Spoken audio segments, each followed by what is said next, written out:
Hello दोस्तों, तो कैसे हैं आप लोग। दोस्तों, आज हम जिन्हें मिर्गी दौरा व फिर झटका आता है, इसे कैसे ठीक करें व फिर इसका सही इलाज क्या है, इस बीमारी से कैसे जल्द से जल्द छुटकारा पाया जाए, इसके बारे में बताएंगे। और ऐसा हमें क्यों होता है और इसका क्या कारण है, सभी के बारे में हम आपको बताएंगे। इसके लिए दोस्तों हम आपको दवा व इंजेक्शन और क्या क्या यूज करना है, सभी के बारे में बताएंगे, जिससे आपको चाहे जितने दिन से ही क्यों ना ये दिक्कत हो, वो सभी जल्द से जल्द ठीक हो जाएगी। तो चलिए दोस्तों, वीडियो को शुरू करते हैं और आपका स्वागत है हमारे यूट्यूब चैनल डीएस शान हेल्थ केयर में। तो दोस्तों, वीडियो को एंड तक जरूर देखना है और सभी के बारे में अच्छे से समझ लेना है, उसके बाद ही आपको इन सब का यूज करना है, ठीक।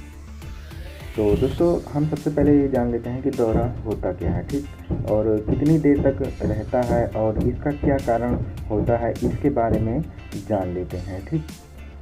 तो दोस्तों, मस्तिष्क की विद्युत गतिविधि में बदलाव को दौरा कहते हैं, ठीक। और इसके कई कारण हो सकते हैं, जैसे सर पर पुरानी चोट लगी हो, या फिर एक्सीडेंट के दौरान सिर में ज़्यादा चोट आ गई हो, या फिर सिर में गांठ हो गई हो। तो दोस्तों, इसके कई कारण होते हैं, लेकिन सबसे ज़्यादा प्रॉब्लम तब होती है जब ब्रेन में सिस्ट हो जाती है, और इसका सही समय पर अगर सही इलाज न किया जाए तो दोस्तों पेशेंट को ज़्यादा भारी नुकसान हो सकता है, ठीक। तो दोस्तों, दौरे चाहे जब भी पड़ते हैं, ये लगभग 30 सेकंड तक रहता है, या फिर 1 मिनट तक रहता है, या फिर कुछ ज़्यादा देर तक भी आ सकता है। तो दोस्तों, जब दौरा पड़ता है तो पेशेंट कुछ अजीब प्रकार के हरकत करते हैं, ठीक। तो कुछ इनमें से देखने को मिलता है, जैसे सारा शरीर कांपने लगना, उल्टी होना, या फिर मुख से थूक और लार आने लगना, या फिर हाथ पैर मुख सभी में ऐंठन होने लगना, और सिर में तेज दर्द होना, और थोड़ी देर तक के लिए याददाश्त चली जाना। तो दोस्तों, अगर आपको इनमें से कोई भी लक्षण नज़र आ रहे हैं पेशेंट में, तो सबसे पहले आपको डॉक्टर के पास जाना है और सिर का सीटी स्कैन करवाना है, ताकि पता चल सके आपको जो दौरा पड़ रहा है वो किस कारण से पड़ रहा है। तो चलिए दोस्तों, अब हम सबसे पहले दवा और इंजेक्शन के बारे में जान लेते हैं। उसके बाद हम आपको कुछ और जांच के बारे में बताएंगे, जिससे आपको पता चल सकेगा कि आपके ब्रेन में कौन सी प्रॉब्लम है जो आपको ये सब प्रॉब्लम हो रही है, ठीक। तो दोस्तों, चलिए हम अब दवा के बारे में जान लेते हैं, ठीक। तो दोस्तों, सबसे पहले हम टैबलेट के बारे में जान लेते हैं कि हमें टैबलेट में कौन कौन सी टैबलेट को लेना है, ठीक। और उसके बाद हम इंजेक्शन के बारे में जानेंगे। तो दोस्तों, टैबलेट में हम आपको 3 ऐसी टैबलेट के बारे में बताएंगे जो बहुत बढ़िया भी हैं, और ये आपको आसानी से हर एक मेडिकल स्टोर पर मिल भी जाएंगी, ठीक।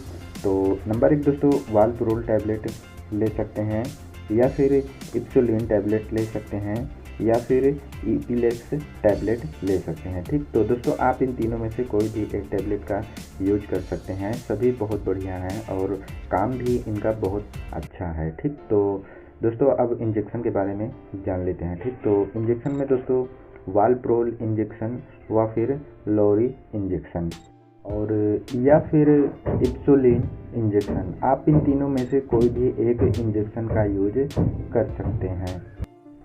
और अब चलिए दोस्तों, और टेस्ट क्या करवाना है और किन किन टेस्ट के द्वारा हम अपने ब्रेन में जो प्रॉब्लम चल रही है उसके बारे में जानने के लिए और कौन सा टेस्ट करवा सकते हैं, इसके बारे में जान लेते हैं, ठीक। तो दोस्तों, आप तंत्रिका टेस्ट करवा सकते हैं, या फिर लंबर पंक्चर टेस्ट करवा सकते हैं, या फिर ईईजी टेस्ट करवा सकते हैं, या फिर रक्त परीक्षण करवा सकते हैं, या फिर एमआरआई करवा सकते हैं, या फिर पीईटी स्कैन करवा सकते हैं, ठीक। तो इन सब टेस्ट के अलावा स्पेक्ट टेस्ट में कम मात्रा में हल्के रेडियो एक्टिव पदार्थ का उपयोग होता है, जिसे इंजेक्शन द्वारा नस में डाला जाता है, ताकि आपके मस्तिष्क में रक्त का प्रवाह गतिविधि का एक विस्तृत 3D चित्र दिखाया जा सके, जो दौरे के दौरान होता है। तो दोस्तों, हमने आपको जो दवा और इंजेक्शन के बारे में बताया है, उसको आप बिना डॉक्टर के सलाह के बगैर आपको इन सब का यूज नहीं करना है। लेकिन आपकी दवा पहले से अगर चल रही है तो आप इन सब का यूज कर सकते हैं, लेकिन आप सभी के बारे में अच्छी तरह से जानकारी ले लें, उसके बाद ही आपको इन सब का यूज करना है। ठीक, तो दोस्तों जानकारी कैसे लगी आपको कमेंट बॉक्स में ज़रूर बताइएगा, और अगर आपको इससे जुड़ी कोई भी जानकारी चाहिए तो दोस्तों कमेंट बॉक्स में आप पूछ सकते हैं, हम आपको इसके बारे में और बेहतर तरीके से बताएंगे। तो दोस्तों वीडियो को लाइक करना ना भूलिएगा और दोस्तों के साथ भी ज़रूर शेयर करिएगा। और दोस्तों अगर आपको इसी तरह से हेल्थ से रिलेटेड जानकारी चाहिए तो दोस्तों चैनल को ज़रूर से ज़रूर सब्सक्राइब कर लीजिए और दोस्तों के साथ भी शेयर करना ना भूलिएगा। तो चलिए दोस्तों अब हम आपसे मिलते हैं अगली हेल्थ रिलेटेड वीडियो के साथ।